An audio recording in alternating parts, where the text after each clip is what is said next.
We acquire language in one way and only one way, when we understand messages. We call this comprehensible input. Boom. That man is Stephen Krashen. That man is the father of comprehensible input as we know it today. He has done more work on language acquisition in his life than probably almost anybody. And so when he speaks, we listen. We don't try to say anything. This was actually a surprise to me because most of the techniques that I've seen start encouraging you to speak fairly early. Don't try to say anything.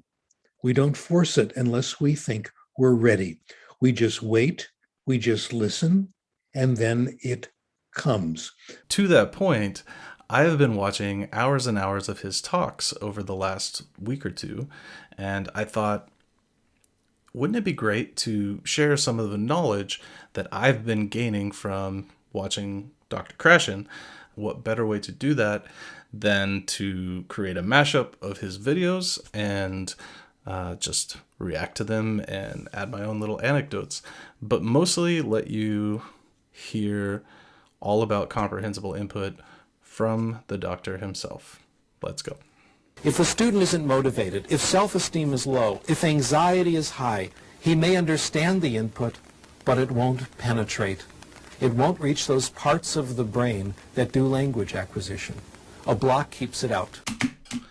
Yeah, if you are struggling with your self-esteem and believing that you can even learn a language, I've been there where I've started to doubt whether I'm even capable of learning a language. The big takeaway I had from that section is really just to make sure and keep an eye on my environment and my state of mind when I'm actually learning. So yeah, let's carry on. I didn't go home and study Spanish. I didn't try to talk to people and get my errors corrected. I didn't make flashcards and vocabulary. I did it through reading interesting books that were comprehensible and not just interesting, but compelling, very interesting, where you really want to know what's going to happen next. So yeah, this part I also found very interesting, and I have found a lot of challenge because my Spanish level is actually still quite low. It's really hard to find good reading material. I found a study that I cited years ago. The amount of just plain socializing and speaking English was not a predictor. The amount of pleasure reading was. Yes. I love the lightning in the eyes. And that's probably like the biggest thing that I've learned so far about comprehensible input is that it's not just about learning new things. It's about repeating the same words that you already know in enough situations that it really sinks into that like language center in your brain. Anyway, off we go. This next section is quite a bit longer, but it explains a lot. There has been a war going on for the last 40 years between two hypotheses, two views of the way we acquire language and develop literacy. The hypothesis I think is right is the comprehension hypothesis. And the comprehension hypothesis says we acquire language and we develop literacy in one way and only one way, when we understand messages, when we understand what people tell us, or when we understand what we read. We call this comprehensible input. You hear interesting stories. You have interesting conversations. You read books. The result of this are the so-called skills, grammar, vocabulary, etc. So the causality goes in this direction. The rival hypothesis, we call it skill building, says the causality goes in the other direction. So you do conscious learning first of vocabulary, grammar. Then you practice the new rules in output. You produce them. And the idea is if you do that enough over and over, gradually it will become automatic. So I'm going to pause it right here where he's talking about the practice part of things. It reminds me of when I was learning Spanish on Duolingo. A lot of Duolingo, I think, is actually closer to comprehensible input than it is this skill building approach that he's talking about. They're not just having you memorize words. They're having you repetitively recognize words, which I think is why it actually was somewhat useful for me. Back to the video. The causality is reversed, a profound difference. Problem is, with skill building, that automatic use of language never comes. It's a delayed gratification hypothesis. Work hard, someday you'll be able to use the language. The gratification never comes. In my opinion, there is not a single human being on this planet who has ever acquired language this way. Also, comprehensible input is a lot more fun. In fact, if input is not interesting, no one's going to pay attention to it. So comprehensible input is win-win. In my opinion, it's pleasant and it works. Skill building is lose-lose. It isn't very pleasant and it doesn't work. So a clip that I didn't actually include is there's a later part in the talk where he does actually say that for adults, there is something like, he came up with something like a 5% gain from skill building on top of comprehensible input. But the vast majority, the absolute vast majority of your gains came from comprehensible input. And that makes sense. Let's go see Mr. Krashen in his younger years. Acquisition described as a subconscious process. And subconscious really means two things. It means, first of all, while you're acquiring, you don't always know you're acquiring. I'm going to stop it. That is something that was really important for me to learn as well, because it is hard for me as a language learner to step back and just do the process without evaluating myself to see if I think I've learned anything. And what he's saying right here is that you don't always know when you've learned something, but if you go through the process, it'll work. It goes on below your level of awareness. For example, you're reading a book, you're listening to a conversation, you're listening to a presentation such as this one. You are, of course, listening to the presentation, you are reading the book, but without realizing it at the same time, you might be acquiring. Second, once you're finished acquiring, you're not always aware that anything has happened. A good demonstration of this is the universal experience we've had of hearing someone make a mistake in our own language. Now, when you hear someone make a mistake in your own language, very rarely can you tell exactly what rule was broken. Instead, I have a feeling that something is wrong, but I can't quite put my finger on it.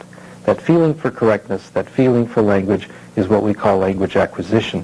Okay. The ability to subconsciously pick up language does not disappear when you enter school. It does not disappear when you become a teenager. It doesn't disappear when you get older. It's with us forever. We think the language acquisition device never shuts.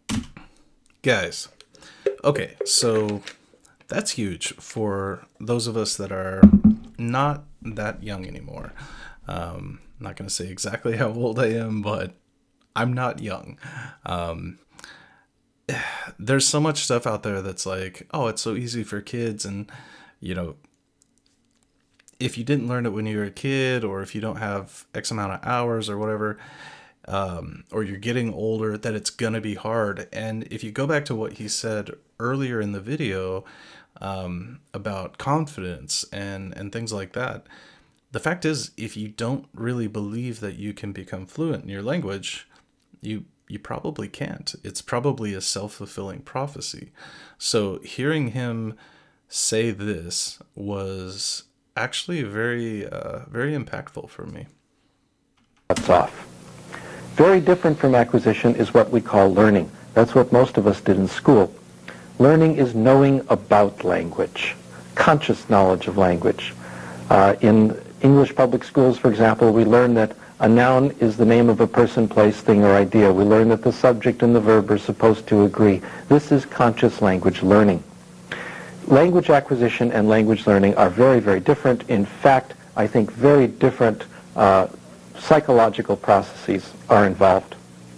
Of the two, acquisition and learning, the research has been telling me that acquisition is far more important. Here's how we think they interrelate. When you're about to say something in another language, and it's easy to see in a language you don't speak very well, if you can put yourself in that position. When you come out with a sentence easily, it comes from what you've acquired, not from what you've learned.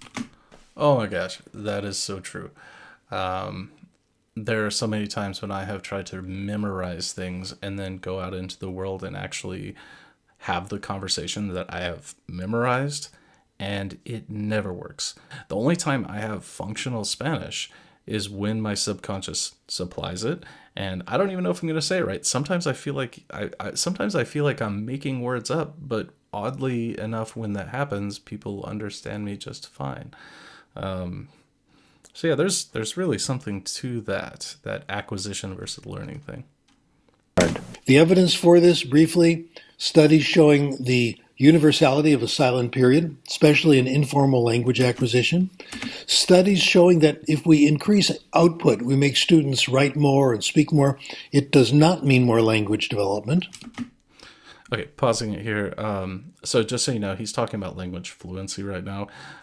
So the first point he made being that there is always a period of silence. Like universally, whether you're talking about a child or somebody learning a new language or whatever, there's always a period of silence where there is learning, but there's no speaking. Yeah, carry on. Also, the observation that language acquisition can occur without any output at all. And increasing input increases the quality of output. Finally, forcing output in language classes, making students talk before they're ready, is a cause of considerable anxiety. That goes back to the anxiety block that he talked about in a previous clip, which was also him like 20 years ago. Discussed optimal input years ago, and the concept has been deepened and improved by Benico Mason. We've concluded that optimal input has these 4 characteristics. Okay, so he's getting into optimal input now, and that was one of the really big questions I had when I started looking up videos on Comprehensible Input by Dr. Krashen, because I wanted to make sure that I was finding the right stuff, whether it's the right reading or listening or, the right stuff for my level so that I can actually benefit from doing this as much as I can. And so he's going to talk about that now. But I just want to say it's a very important thing to consider. Number 1, of course, it's comprehensible. This doesn't mean every detail is comprehensible. Input can be comprehensible, even if there's a little noise in the input, some incomprehensible pieces. This includes unknown vocabulary and grammar, rules that have not yet been acquired but are not important for comprehension. Number 2, optimal input is extremely interesting, very interesting. Compelling input is so interesting, you temporarily forget that it's in another language. If input is comprehensible and compelling, you won't even notice the noise in the input, most likely. And it's hard to find input that fits even these first 2 criteria. I'll link to my chat GPT thing in the description. The next characteristic. Optimal input is rich. The language included in the input also gives the reader support in understanding and therefore acquiring new parts of language. Big point. It is not necessary to make sure that certain grammar and vocabulary is there in the input. That's actually a pretty interesting point. I think it's more designed for like language teachers and not self-teachers, but maybe some of us are worried about that when we go looking for input. Just questioning whether certain ideas are in there, certain grammar concepts or vocabulary is in there. What he's saying there is it's not necessary to do that. Read the things that most interest you, and those will do the best for you. Number 4, quantity. It takes a lot of comprehensible, compelling, rich input to make real progress. Optimal input is therefore, we use the word abundant, which provides more opportunities for the acquisition of language. The best forms of optimal input are, so far, number one, listening to stories. Stories that are made comprehensible in a variety of ways. For example, drawing pictures, occasional translation, explanations. This is called story listening, developed by Benico Mason. We think it's a very powerful way, a very pleasant way to lead students to another form of optical input, the second form I'll discuss, and that is reading, which has been my obsession for several decades now. Professor Mason recommends providing large amounts of easy written input. In her English classes in Japan, she provides students with access to hundreds of books in easy English, sometimes called graded readers. These books give students the competence they need to read and understand authentic reading. The languages I'm good at, I've had lots of easy reading. The languages I'm not good at, I haven't had lots of easy reading. It isn't available. Yeah. So obviously he's a huge proponent of reading, and I can see it. I've been doing a lot of reading lately. Again, the little ChatGPT toy that I have, as well as a bunch of short story books and things I bought from Amazon. But at some point in time, I really feel like I need to graduate to Netflix. And so I don't know how what he's saying actually translates into audiobooks and movies and cartoons and anime and all of that stuff. I'm kind of personally drawing the line at the core concept that the point of comprehension. My current strategy on that is to continue reading at as close to my level as possible without adding too much new, and grow that to a point that I can begin watching shows on Netflix with more limited vocabulary and straightforward sentence structure. That's my strategy, based on what I've learned here. Anyway, I'll finish out the video. Let's go. Okay, popular ways of acquiring second languages only work if they contain large amounts of optimal input. A good example, immersion, a very problematic term. This means, in general, living in the country where the language is spoken. Immersion may contain a great deal of optimal input.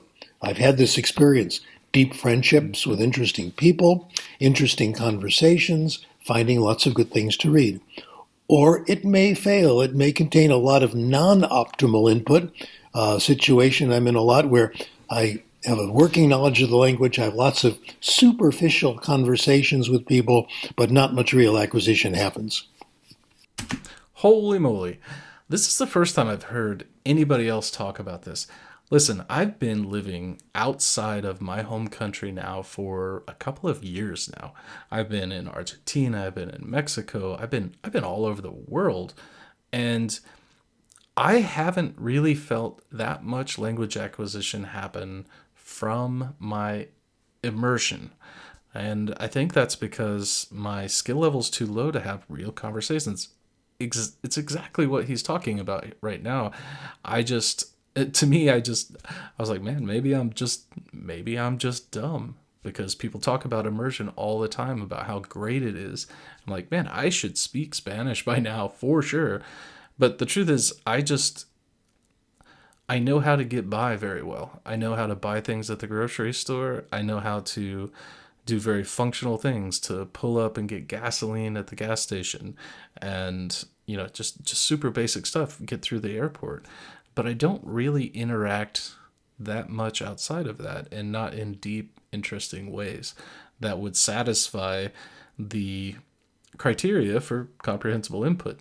So yeah, this is exactly why being in Spanish-speaking countries doesn't necessarily equate to eventually learning the language, which is unfortunate for me, because I had kind of hoped it would, which is why I didn't put more effort into it before recently, because I kind of just thought I would pick it up over time, but that has not been the truth. So this is good stuff.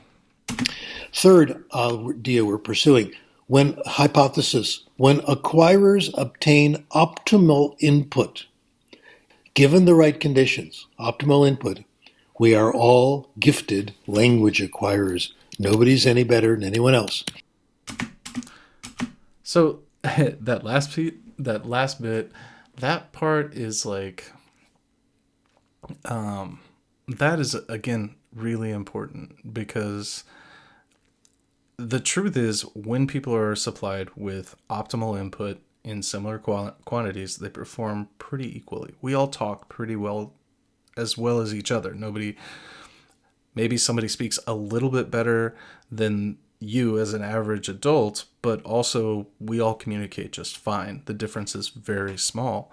And just knowing that, and just having somebody come out and say it, is kind of empowering to the language learner to say, okay, let's take away the excuses, let's take away the negative thoughts, and let's just get down to the business of learning my language. And that's just pretty cool. And Stephen Krashen is a pretty cool guy, and we'll just finish up on this last little clip from him. He was talking to someone in French, someone in German. He would speak to us in English. I thought that was the coolest thing I had ever seen. And the next day, when the rest of the kids were climbing a mountain, I was busy planning how to become a polyglot.